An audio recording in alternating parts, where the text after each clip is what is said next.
Oh, those are bearings, yes. I mean bearings is like directions that you would take. Directions. So in your packet, we're page 49, looks like. We did a couple of applications at the beginning of the chapter, section 4.3. These applications are going to be, some of them a little more interesting than the basic ones. But the first one is just a little refresher. So all of these will be drawing some type of diagram to kind of give us a visual aid, and then also so we can kind of see what we're looking for. So we have a safety regulation states the maximum angle of elevation for a rescue ladder is 72 degrees. If a fire department's longest ladder is 110 feet, what would the maximum safe rescue height be? So if we try and draw a diagram, if you have a building and the building is on fire,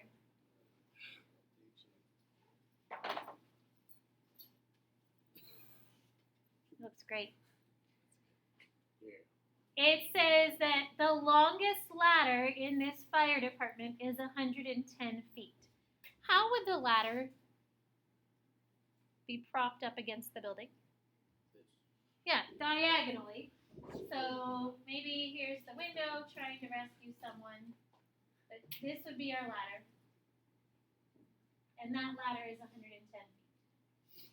Remember, this is right triangle trigonometry. So in some way, we have to make a right triangle. What other information is given that we can label? Dylan? Yeah, the 72 degrees. And we're going to talk about that specifically. It's called the angle of elevation. And that 72 degrees, where would it go? You got two angles to choose from. It can't be the 90-degree angle. It's going to go in the bottom. So the reason it goes on the bottom is because it's the one that if somebody was standing at the end of the ladder, at the bottom of the ladder, they'd elevate their head to look up to the window that they're trying to rescue that person. So from like a person's viewpoint, if they're at the bottom of the ladder, that angle that's being elevated to look up to the top, that would be 72 degrees. So the question says, what is the maximum safe rescue height? So Carrie, what are we trying to find here? Yeah, the height of the wall. How high up? What could that height be? So you can call it X, you can call it Y, you can call it H. Doesn't really matter. And then Carrie, how would you solve for H? You would do like the sine of 72 degrees equals H equal to 110. And why did you choose sine? Because you have the opposite and the hypotenuse. Excellent. So looking at the two sides of the triangle that you have, based off of the angle's location. So we have the opposite side and the hypotenuse side. So you're going to be choosing sine, cosine, or tangent, one of those three, not the reciprocal functions, because those reciprocal functions aren't on the calculator. You might as well use the three that are on the calculator. So you need your calculator in degrees. Do not type this in separate steps. Do not round 3 different times. You should use all of your values exact. So in your calculator, all you need to do is type in 110 because I need to multiply by 110 to get it to the other side. And then the sine of 72 degrees. Everybody should have the same answer because nobody is rounding. So I don't want you to type in the sine of 72, around that, and then multiply it by 110. So either use the second answer function or just type it all in together. How high would the rescue height be? Colin? 0.6, yeah. So 104.6 feet. That's pretty high up. Figure, I don't know, this is probably 10 feet. That's pretty tall. Any questions on that? So there are 2 vocab terms that are down below, and instead of actually writing a definition, we're going to draw a picture. So we have the angle of elevation versus the angle of depression. And the angle of elevation always goes from the person viewing the object. So if you want to draw an eyeball, you can, you don't have to. But if there were a bird in the sky, and you are looking up to that bird in the sky, the angle of elevation is the angle from the person viewing the object.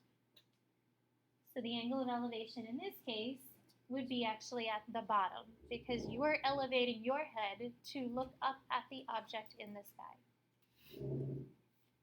So the angle of elevation is from the viewpoint of whoever or whatever is looking at the object that is above them. So that means the angle of depression, now you are physically above the ground. So you're in a tree, you're in a plane,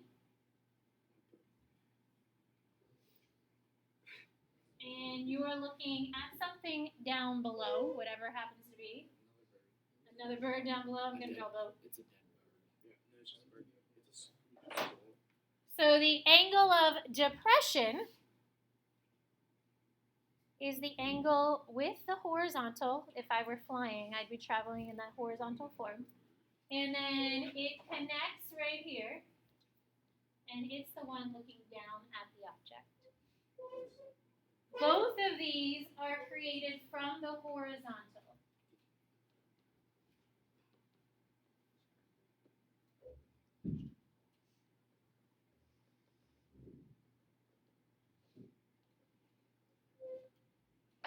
So both angles are attached to the horizontal axis and the hypotenuse of the triangle. So never with the vertical. So an angle of elevation and an angle of depression are created from the horizontal axis, horizontal line, and then the line of sight that you would take to look up or the line of sight that you would take to look down. Questions? So the key thing is drawing it in the correct location. Otherwise, you are going to not get a correct answer if you don't draw it correctly.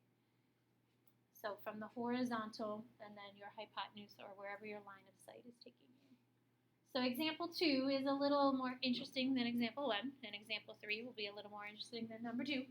So from a point 200 feet from the base of the building, some building. So we have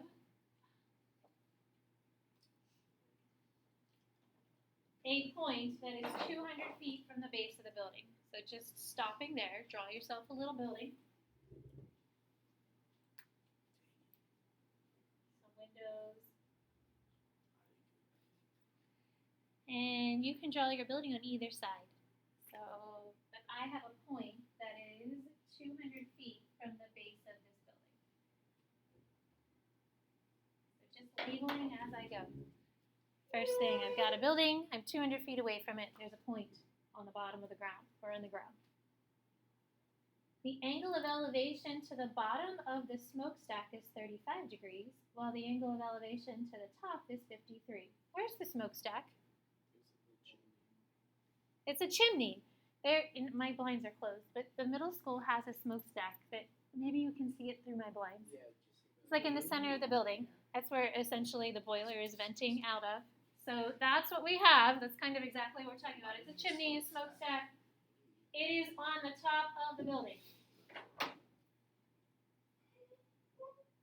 So it says the angle of elevation to the bottom of the smokestack, so go to the bottom, is 35 degrees. So the angle forms with the horizontal and the line of sight. That's 35 degrees. While the angle of elevation to the top of the smokestack is 53 degrees. So again, from that same point to the top, that whole angle is 53 degrees. Find the height S of the smokestack alone. So our goal is to figure out how high the smokestack is. So looking over there, how high that smokestack would be, that's on the top of the building.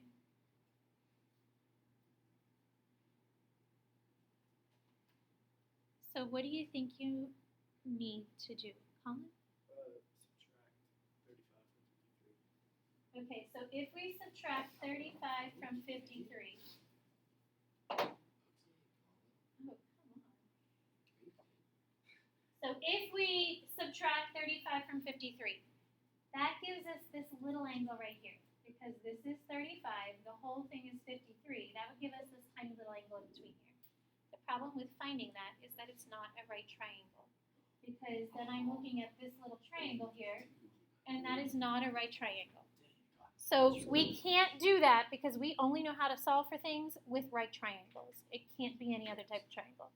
Carrie. Okay. You define the height of the 35 degree triangle. Oh And then the 53 degree triangle and then subtract it. Exactly. So what we're going to do is we're going to find the height of the 35, which is actually the height of the building. So if I'm looking at this 35-degree triangle, this little triangle down below, that's how tall the building is. And then if we find the 53, that's the entire building and the smokestack. So if I get the height of the building and the whole thing and subtract them, the leftover piece should be the smokestack. So you need to label another variable. So pick two other variables, it doesn't matter what. But the building maybe is X, and then the whole thing maybe you want to say is Y. So like we're finding the little triangle, and then we're finding the big triangle. And Carrie, what would you use to find that based off of the two sides that we have labeled? Tangent, yeah. So we have the tangent, and it's tangent because opposite and adjacent. 35 x over 200. So that would just be the building height. And then taking the second angle, the 53-degree angle, and the whole thing I called y, it's still over 200 because you're still at that same point. So the base of the triangle is still 200, it's just the angle that's changing. The larger the angle, the further up the object would be. So if we find both of those, Carrie said then the height of the smokestack should be those two numbers subtracted from one another. So it should be my y value minus the x value. Emma G, do you know what the x value is? 1.04. And then the y? 6.4 again. So the smokestack then, if you take the difference of those, the smokestack should be 125.36.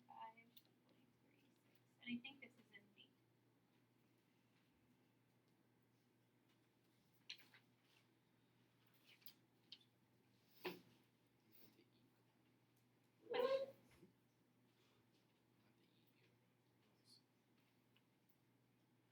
So if it's not a right triangle, we cannot use it. The sine, cosine, tangent, SOHCAHTOA, that all only works with right triangles. So it must be a right triangle. Questions? So the other topic that we're going to look at, that's used a lot in trig, is something called a bearing. And a bearing is like more of a direction that you use. So it's used in surveying, navigation, aviation, so anything that would give you a direction and an angle. So it says generally they're given in terms of bearing. Bearings measure the acute angle. So it means an angle that's less than 90 degrees. Or a line of sight that makes with a fixed north-south line. So the line of sight is the hypotenuse of the triangle.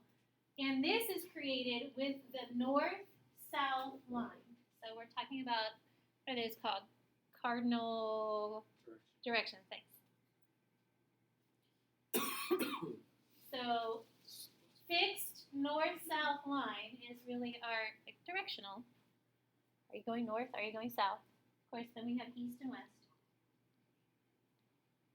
But the bearing is created from the line of sight, the diagonal, and either the north or the south line. So a bearing is the opposite of an angle of elevation, angle of depression. So they are opposites from one another. So if you look at the first one, we are just drawing a diagram to match the bearing to kind of get an idea of what we're looking at. It says south 35 degrees east. And you draw your direction based off of what is listed first. So if we draw a little, is it called the cardinal rose? Is that what it's I called? thought it was just a compass rose. Compass rose. Compass rose. There we go. It's like the line game. Here. I'm gonna send you geography. 7th grade. Mr. Bosniak. So the first part says south. So that's where you start. So we're starting on the south. And then it says 35 degrees east. This part here tells me the direction to move. So I'm on the south. We're moving 35 degrees in the eastern direction and creating a path or a line of sight. So starting with either north or south, moving to the eastern direction. That 35 degrees would create this triangle. So it's created with the south and then the direction that we move to the east. So that angle would be in the 4th quadrant. So the second one says north, so you're starting in the north, and you're moving 80 degrees in the western direction.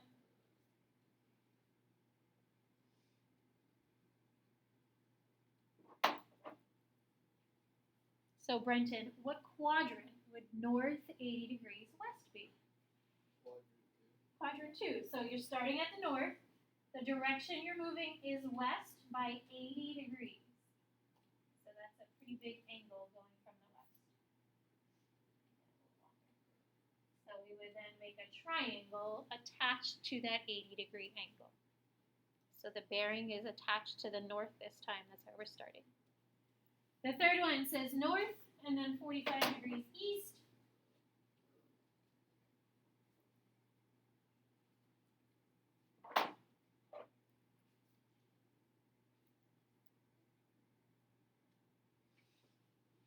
So Josh, where would that be located? 45 degrees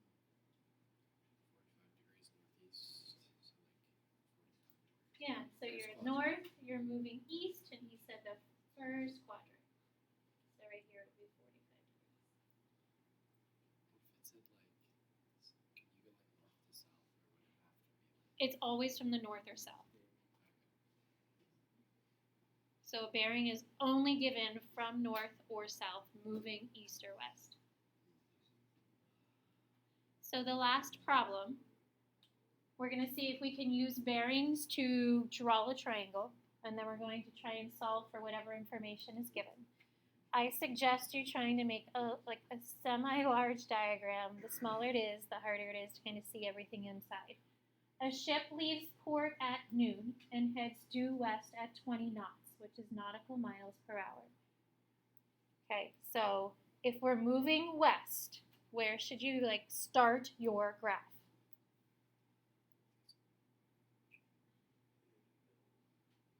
Yeah, so we're going to start it on the east.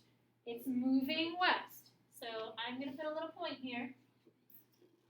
This is currently where the ship is docked. That's our port, where it's docked on the side. And it is moving to the west. So moving west.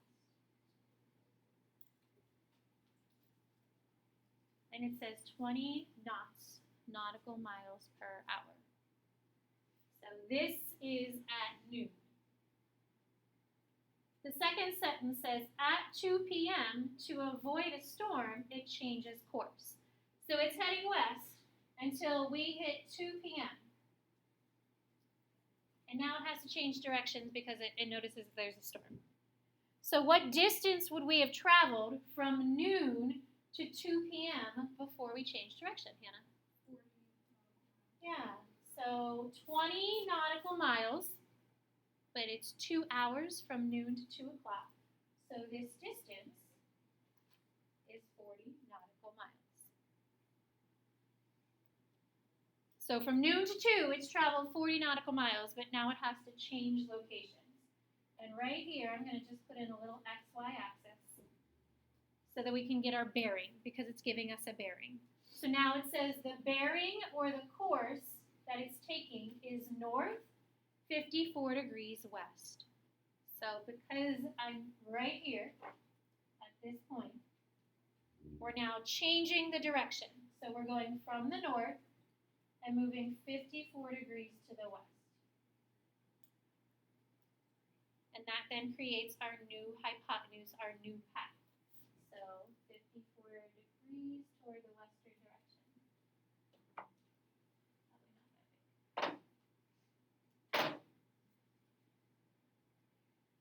Find the ship's bearing and distance from the port of departure at 3 p.m. So our goal is to figure out from where it stopped to where it's now located, which would be right here, at 3 p.m. So we're trying to find the angle. A bearing is an angle, and we're also trying to find the distance from where it started. So before I create a triangle, what's the distance from 2 p.m. to 3 p.m.? 20. Why is it 20, Dylan? Yeah, it's 1 more hour. So it's still traveling at 20 knots, 20 nautical miles, but from 2 to 3, it's just 1 hour. So I'm going to connect this to make a triangle, because our goal is to figure out the distance that if we just took a direct path, what would that distance be? So connecting this all the way over. So our end goal is to find that. And we're also hoping to find the angle. So it's asking us to get two things. So we want to find the angle, and we want to find then the entire distance if we just took a straight path from where we started to where the ship ends. Which if somebody had to rescue the ship, that's probably what they would do. Questions? So, looking at the information, what is wrong with the triangle that's up here, Brenton? It's not a right triangle. And I just got done saying you can only use sine, cosine, and tangent, or the Pythagorean theorem with a right triangle. You cannot use the Pythagorean theorem if it's not a right triangle. Pythagorean theorem's definition specifically says, in a right triangle, a squared plus b squared equals c squared. So, what could you do to make it work? Yeah? We could split it into 2 right triangles. What else could we do? Brenton, what were you going to say? How could I make it into 1 right triangle? Draw the box outside of it, which is what, when you had geometry, that's what was like a lot of the diagrams always had a triangle over a box drawn outside. So we're going to go here to the left, and we are going to draw the box outside so that it does become a right triangle. We're just going to extend it a little bit to force it to be a right triangle. So if this angle right here is 54 degrees, but I made my triangle on the outside, what would the angle right here be? 36 degrees? So we can find that other angle because those are complementary angles. So if you know one's 54, they have to add to 90, so then we can find that information. The other thing that we're going to need to find, because we've forced this to be a right triangle, we're going to need these 2 pieces so that we can then get the height of that triangle, and then we have information about it. So whatever sides you want to call this, I'm just going to call it A and B. I'm going to call this side A and this side B. But in a sense, if I know this whole base, and we know the height, then we can find the whole hypotenuse for this big, large right triangle we created. So looking at this little right triangle on the side, this is 36 degrees. You need to find the adjacent side, and then you need to find the opposite side. So you're going to have to do 2 things. So if we're finding the adjacent side, and you know the hypotenuse, Dylan, what function would you use if we want to find the adjacent side first? Cosine. So we would take the cosine of 36 and set it equal to A, because adjacent, over hypotenuse 20. So in your calculator, 20 cosine 36. And Dylan, that is? 16.18. So that is letter A, 16.18. So now we can figure out the whole base of this right triangle. All right, go back, see if you can do part B or letter B. Now we're looking at finding the opposite side. Nick, what function will we use to find the opposite side? Side. Angle is 36. B over 20. Is that 11.76? Sounds pretty good. 11 point, you said 7.6, right? Not 36. So that's B.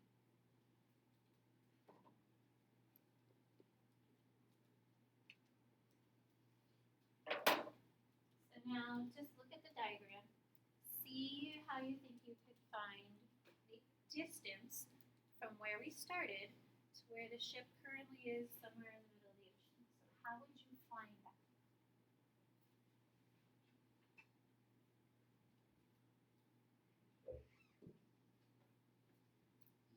Does anyone have a suggestion how you would get that Yes. distance? Josh, what do you think? Sure. Can we make another box? You could make another box, but you don't have to. Why could you use Pythagorean theorem? Yeah, so we have now, I'm going to make it green. That's basically what I did. Is that what you did? I just drew You another just drew it on the box. top? Okay. So we're just going to now create this as a big right triangle. Josh, I think, just drew it above instead of having it down below. But yeah, it is the same thing. So using the Pythagorean theorem, the two sides added together, Hannah, would be? Okay. Oh my gosh. And then the height, and then the hypotenuse is x squared.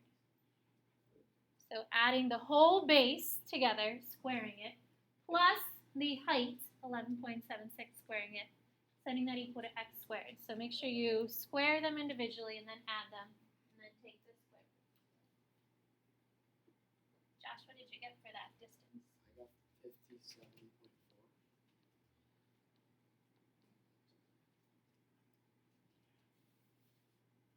And that 57.4, Josh, how would we label that? Is it just knots? We'd say, because it's distance, knots is nautical Oh, miles. okay. So is it just nautical miles? Yeah. Why do we use nautical miles and not just a regular mile? Why do they say nautical? It's on the water, so it's not on land. We're in the water. So knots is miles per hour. This is just a distance. This number is slightly bigger than the base. It needs to be slightly bigger. Is there anything else that we still have to find? The angle. So we need to know this angle that would be created with the path that I could have taken if we just went the straight way instead of going west and then moving our direction. So how would you find this angle? Now looking at this as a big right triangle, how could you find that angle? So right here's the angle. Carrie? I would use tangent data equals 11.6 or 11.76 over 57.1. So he's saying use tangent. Right here's the angle because we found the opposite side to be 11.76. And the whole adjacent side, if we added those together, was the 56.18. How do you find an angle in your calculator, Carrie? You would take tangent of Right. And it's been a while since, I think, section 4.4, since we've taken that inverse tangent, tangent -1. Again, please don't round. Use the whole answer. So whatever you have here, plug that in and take the inverse of that, or use the second answer function. So what would our angle be?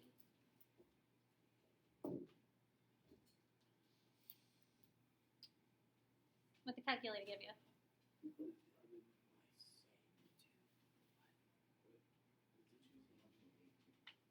Somebody get 11.18? 82. 82. 82. Okay. So 11.82. So looking at this little diagram, this is 11.82. That would be our angle. We need to find the bearing.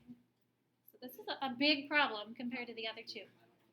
A bearing goes from the north or the south to the path that we could have taken.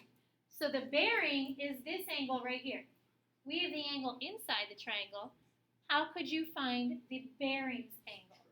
Subtract it from 90. So 90 minus the 11.82 gives us 78.18. So now I just have to write the bearings with it. What direction does it come from? So looking at my little cardinal rose, what direction is it going from? North. And it's moving to the west. So two answers, big problem. One answer, the bearing, north 78.18 degrees west. The other answer is the total distance from where it started to where it ended. So some of your homework problems are going to be very straightforward. Some of them will be a little more interesting. Is anybody interested in doing Dylan 33 or 43? Hannah, you'll try 43?